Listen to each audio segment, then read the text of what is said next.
আমার বর্তমান টাউনে এই দেখবেন 12ই রবিউল আউয়াল আসছে না আসেনি? কথা বলেন, কথা বলেন না কেন? সামনে 12ই রবিউল আউয়াল মাস আসছে, নবীজির জন্মদিন পালন হবে, ঈদে মিলাদুন নবী পালন হবে। আপনার পলাশীতে কি হয় জানেন? আমার বর্তমান টাউনে পালন করে কারা? মৌলবীরা নয়। কারা? মাদ্রাসা তালবিল ইলমরা নয়। কারা? কোন পীর ফকির নয়। কারা করে? সাধারণ যুবকরা। ঝান্ডায় লেখা থাকে কলমা লা ইলাহা, লা ইলাহা ইল্লাল্লাহ মুহাম্মাদুর রাসূলুল্লাহ। গাড়ির উপরে চারিদিকে ঝান্ডা, পেছনে 15 খানা বক্স, তাতে চলে হিন্দি গান, আর কিছু মাল হেঁটে যাচ্ছে, তারা করে ড্যান্স। সকালে বের হয়, সন্ধ্যাবেলায় মদ খেয়ে ঘর ঢুকে, এক ওয়াক্তের নামাজ নাই। আপনারা কি বলছেন, এটা নবীর মহব্বত না নবীর দুশ্মনী? কথা বলে না? নবীর সঙ্গে এর থেকে বড় নবীজির দুশ্মন পৃথিবীতে আর কেউ নাই। মানে এগুলো তো ঘরের দুশ্মন, এগুলো ঘরের দুশ্মন। হ্যাঁ, তুমি যদি বলো আমি ঈদে মিলাদুন নবী 12ই রবিউল আউয়াল নবীজির জন্মদিন, আমি নামাজ পড়েছি, আমি রোজা রেখেছি, আমি নবীজির জন্য কেঁদেছি, আমি আল্লাহর কাছে কেঁদেছি, আল্লাহর ইবাদতে লিপ্ত হয়েছি, আলহামদুলিল্লাহ, খুব ভালো। ইবাদত করা ভালো না ভালো নয়? কথা বলেন, ভালো জিনিস, কোনো অসুবিধা নাই। তোমার এক ওয়াক্তের নামাজ নেই আর তুমি বলছো হাম আশিকে রাসূল হ্যায়। যেমন আপনারা বলুন, হযরতে হুসেন রাদিয়াল্লাহু তাআলা আনহু, আল্লাহর নবীর জলিলুল কদর সাহাবী, হযরতে হাসান রাদিয়াল্লাহু তাআলা আনহু, হযরতে হুসেন রাদিয়াল্লাহু তাআলা আনহু। আমি যদি মিথ্যা বলি, আমি এখানে বসে আছি, গাড়িতে গিয়ে ড্রাইভারকে জিজ্ঞেস করে আসুন। এই ড্রাইভারটা আজকে নয়, 6 বছর আমার গাড়ি চালাচ্ছে, জিজ্ঞেস করে আসুন। আমি কত বছরের কথা বলছি, এই বছরের নয়, এর আগের বছরের মুহররম মাস, মুহররমের দিন আমি মেদিনীপুর থেকে জলসা করে ফিরছি, চন্দ্রকোনা টাউন থেকে বর্ধমানে। যখনই আমি বাইপাসে ঢুকলাম, তেলিপুকুর হাই রোডের উপরে গাড়ি অ্যাক্সিডেন্ট হয়ে আগুন ধরে গেছে, জ্যাম লেগে গেছে। আমি ওকে বললাম নিচে দিয়ে টাউনের ভেতর দিয়ে বেরিয়ে গিয়ে নবাবহাটে উঠবো, চলো। আমার ঘুম ধরে গেছে, রাত জাগা আছে। তো ড্রাইভার ঢুকিয়ে দিয়েছে ভেতর দিয়ে, তো ঢুকিয়েছে করজেন গেটের ভেতর দিয়ে। কিছু দূর গিয়ে দেখছি সব ভাই উদু ড্যান্স চলছে, হিন্দি গান চাপিয়ে। আমাকে বলছে হুজুর, আমি কি হলো রে? বলছে হুজুর সামনে দেখুন। আমি, তুই এইদিকে ঢুকিয়ে দিলি কেন? মেনে যেতে হতো। বলে আমি ভুলে ঢুকিয়েছি। গাড়িটা সামনে নিচ, ভেতরে লাইট গুলো জ্বালা। কি বুঝলেন? একজন মদ খেয়েছে, কিন্তু যাতে মাতাল হলো তালটা ঠিক ছিল। তার গাড়ির সামনে ইয়াসিন হুজুরের গাড়ি, গাড়িটা পার করিয়ে দেয়। কি বলেন? ড্যান্স করতে করতে আমরা, আল্লাহর কৃপা হলো, আমাকে চিনতে পেরেছেন, গাড়িটা ভাঙচুর করতে। শুধু তারা নাই, আমাদের মুসলমান যুবতী বোনেরাও আছে, তাদের সাথে একসঙ্গে নাংটার মতো ড্যান্স করছে। হযরতে হোসেন রাদিয়াল্লাহু তাআলা আনহু শহীদ হয়েছে তার জন্য। কেন? আজকে মঞ্জিল মাটি করেছে। কষ্টের বিষয় মুহররম। আমি আপনাদের এখানে মুহররম হয়নি?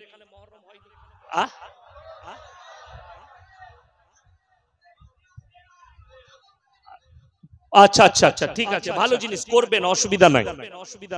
সামনে বছরে আমাকে ডাকবেন। আমার মুসলমান ভাই, রাগ করবেন না। আমি আপনার মুহররম বন্ধ করতে আসিনি, আমি মুহররমের আপনার তাজিয়া ভাঙতে আসিনি। আপনি খুব করুন, কোনো অসুবিধা নাই, আমার দ্বিধাবোধ নেই। আপনি খুব পালন করুন। একটা সূক্ষ্ম জিনিস আপনাদেরকে বুঝাই, আপনাদের এখানে যদি ফুটবল খেলার টুর্নামেন্ট হয় না? হয় না? কথা বলে হয়। যারা হেরে যায় তারা নাচে না যারা জিতে তারা নাচে? কথা বলে না? তারা নাচে। একটা কথা ভাববেন, হযরতে হোসেনকে যারা শহীদ করেছে তারা নাচবে না, মারা গেছে তারা দুঃখ পালন করবে। কথা বলুন, কথা বলে না? আমাদের লোক মারা গেলে আমরা দুঃখ পালন করব না, ডান্স করব? আমার বুঝে আসে না। শুনেলেন, আমাদের বাপ মরে গেলে আমরা বলি কোরআন খানি করতে হবে। আমার বাপ মরে গেছে, আমার বাপের লেগে মিলাদ পড়াতে হবে, আমার বাপের লেগে দোয়া করতে হবে, আমার বাপের জন্য দোয়া, আমার বাপের জন্য কোরআন খানি, আমার বাপের জন্য মিলাদ, আমার বাপের জন্য মৌলবি ডেকে মুসল্লি ডেকে দোয়া। আর হযরতে হোসেন আল্লাহর নবীর জলিলুল কদর সাহাবী, আল্লাহর নবী সাল্লাল্লাহু আলাইহি সাল্লামের নওয়াসে কারবালার প্রান্তরে শহীদ হয়েছে। তার লেগে আন্ডারপ্যান্ট পরে লাঠি খেলে ডান্স করতে হবে হিন্দি গান চাপিয়ে? তোমার বিবেককে জিজ্ঞেস করো, আমি নিষেধ করতে আসি। তোমার বুদ্ধিকে জিজ্ঞেস করো যে পৃথিবীর সমস্ত পৃথিবীর যত মানুষ আছে তারা আমাদেরকে ঘৃণা করবে, ঘৃণা কি চোখে দেখবে? এটা তোমরা নিজেরা জিজ্ঞেস করো। এইখান থেকে শুরু করি। কোরআনে এক, অদ্বিতীয়। তাহলে বিভিন্ন সময়ে মতপার্থক্য কেন হয়? এর জন্য দায়ী কে? কোরআনে ভুল পড়া নাকি ভুল বুঝানো? কোরআন এক ও অদ্বিতীয়। তাহলে বিভিন্ন সময়ে মতপার্থক্য কেন হয়? এর জন্য দায়ী কে? কোরআন ভুল পড়া নাকি ভুল বুঝা? শুনেলেন? এরপর আমি বলে দিই। সর্বপ্রথম একটা আয়াত শুনেলেন। আমাদের মতো, আমাকে যদি ভালো ভাবেন আপনাদের ভুল হবে। আমার হৃদয়ে কি আছে আমার আল্লাহ জানেন না? জানেন না? কথা বলেন। আমার আখলাক, আমার চরিত্র, আমার ভাষা, আমার ব্যবহার দেখে আপনাকে বিচার করতে হবে এ মল্লা কেমন। কোরআন শুনিয়ে দিই, সূরা বাকারা। ইন্নাল্লাযীনা ইয়াকতুমুনা মা আনজালাল্লাহু মিনাল কিতাব ওয়া ইয়াশতারুনা বিহি থামানান কালীলা উলাইকা মা ইয়াকুলুনা ফি বুতুনিহিম ইল্লান নার ওয়া লা ইউকাল্লিমুহুমুল্লাহু ইয়াওমাল কিয়ামাতি ওয়া লা ইউযাক্কিহিম ওয়া লাহুম আযাবুন আলীম। হে আমার বিশ্বনবী, পৃথিবীর মানুষকে বলে দাও, যারা আমার কোরআনের আয়াতকে গোপন করে নিজের পেট চালাবার জন্য, সেই সমস্ত মৌলবীরা নিজেদের পেটেতে খাবার নয়, তারা আগুন ছাড়া আর কিছু ভরে না। ওই সমস্ত মৌলবীদের গিরবানটা ধরে বিনা হিসাবে কিয়ামতের দিনে জাহান্নামে দেওয়া হবে, কঠিন আযাবে মুবতালা হবে। এটা কোরআন। কোরআনটা শুনে আপনি যার কাছ থেকে কোরআন শুনছেন, আপনাকে আগে জানতে হবে মালটা কে, মৌলবি বটে কি। এ যে কোরআন শোনাচ্ছে, আপনাকে বলে দিই, বাংলাদেশে এক মাল বেরিয়েছে, হারমোনিয়াম বাজিয়ে মিলাদ করছে। শুনেছেন? আনোয়ার সরকার তার নাম, বাউল বুষ্টম, এতটা চুল। কি বুঝলেন? নদিয়া ডিস্ট্রিক্টে, আমি নাম করব না জায়গার, আমার গাড়ির লুকিং গ্লাস ভেঙেছিল কারা? বাউল বুষ্টম। 8 থেকে 10 বছর আগে। তখন এই মোবাইল ছিল না, না হলে আপনারা দেখতে পেতেন। তখন মোবাইলের যুগ, এত ভাইরাল ছিল না, এত ইউটিউবার ছিল না, নাহলে দেখতে পেতেন। আমার গাড়ি ভাঙচুর করেছিল বাউল বুষ্টমরা নদিয়া ডিস্ট্রিক্টে। কোথায় বলবো না কেন? খালি বাউল বুষ্টম গান বাজনার জন্য বলার কারণে। এরা মুসলমান সব বাউল বুষ্টম গুলো। শুধু তাই নয়, কোরআনটাকে আপনি নিজের, আচ্ছা আপনারা বলুন, আপনারা বাজারে গেলে, যিনি প্রশ্ন করেছেন তেনাকেও বলবো, আপনি বাজারে গেলে পচা টমেটোর আপনারা নেন না ভালো টমেটো নেন? কথা বলেন।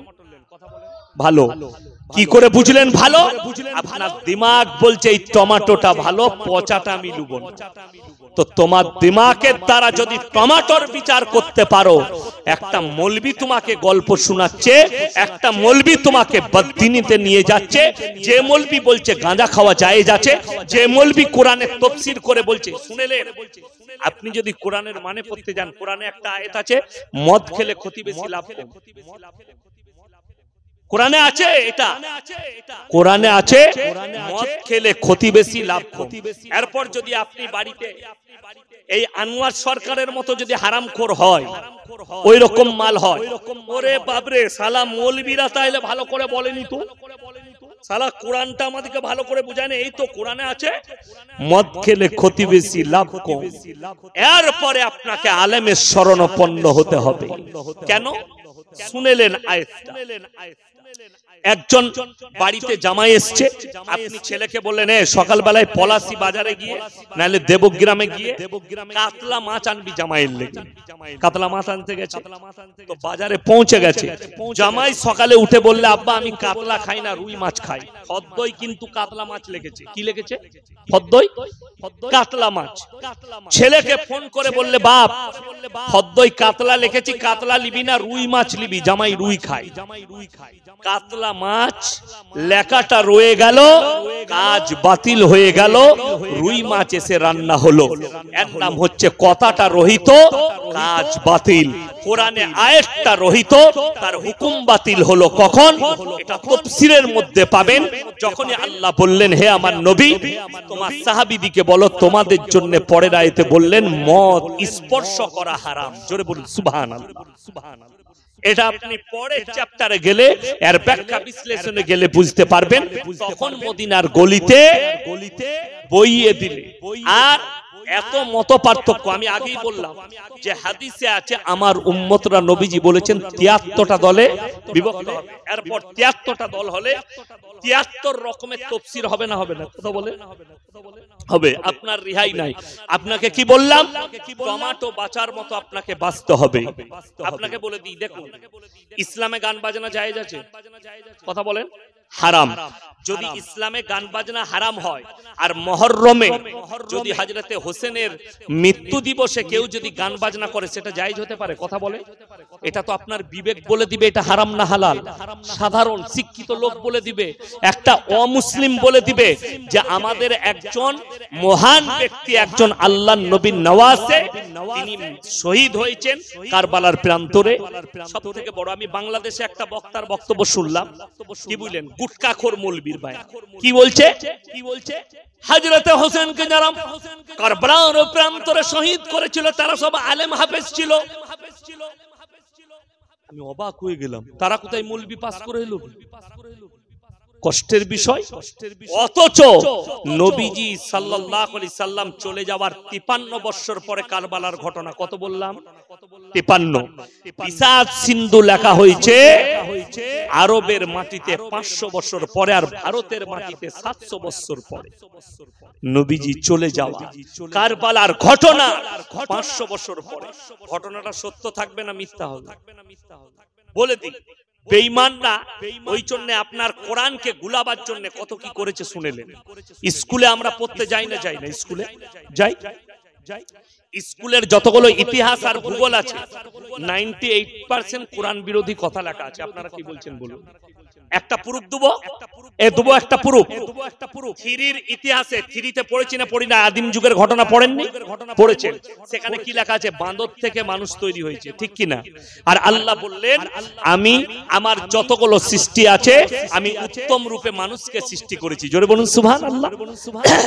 তাইলে ইতিহাসে কোরআন বিরোধী কথা লিখেছে না লেখেনি? ভূগোলে বৈজ্ঞানিকরা বললে পৃথিবীটা ঘুরছে, চন্দ্র সূর্য দাঁড়িয়ে আছে। আর আল্লাহ কোরআনে সূরা ইয়াসিনে বললেন কুল্লু ফি ফালাকি ইয়াসবাহুন, নভমণ্ডলে যা আছে তারা যেন নিজের নিজের কক্ষপথে মানে রাস্তায় চলমান। জোরে বলুন সুবহানাল্লাহ। এরা বললে পৃথিবীটা দাঁড়িয়ে আছে, পৃথিবীটা ঘুরছে। আর আমার আল্লাহ বললেন যে আমি পৃথিবীকে খুঁটো পিটিয়েছি, খুঁটো।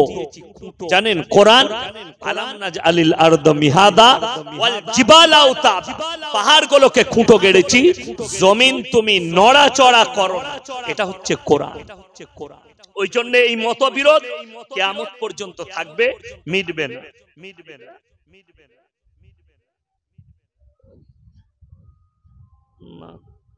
কি জায়েজ? এটা কি লিখেছে দেখুন তো, এটা কি লিখেছে দেখুন। নাক কলমা মানে আমি বুঝতে পারলাম না। নাক কলমা মানে আমি বুঝতে পারলাম না। কি বুঝলেন? বিড়ি সিগারেট খাওয়া মাকরুহ না হারাম? এবার বলে দিই আপনাকে, আমাদের কাছে ফতোয়া লেন হুজুর বিড়ি খাওয়া কি? আমি বললাম বাবা মাকরুহ। হুজুর আপনি খান না কেন? কথাটা আপনাকে ভালো করে বুঝিয়ে দিই। আচ্ছা, আমি আপনাদের মসজিদের 1 মিনিটের লেগে ধরলেন ইমাম, আমি যদি সিগারেট খাই আমার পেছনে কমের লোক নামাজ পড়বে? কথা বলেন, পড়বে না, বলবে তাড়ি দিয়ে হুজুর সিগারেট খেয়েছে। আমি খেলে হারাম আর তুমি খেলে মকরু কি করে হবে? আর বেশি কিছু বলবো না, তুমি নিজে ভেবে নাও। অনেক জনে শুনেলেন সকালবেলায় পায়খানা করে বিড়ি না খেলে হাগা হয় না। ঠিক বলছি না ভুল বলছি? পায়খানা করে বিড়ি খায়, পায়খানা করে অনেকজন সিগারেট টানে।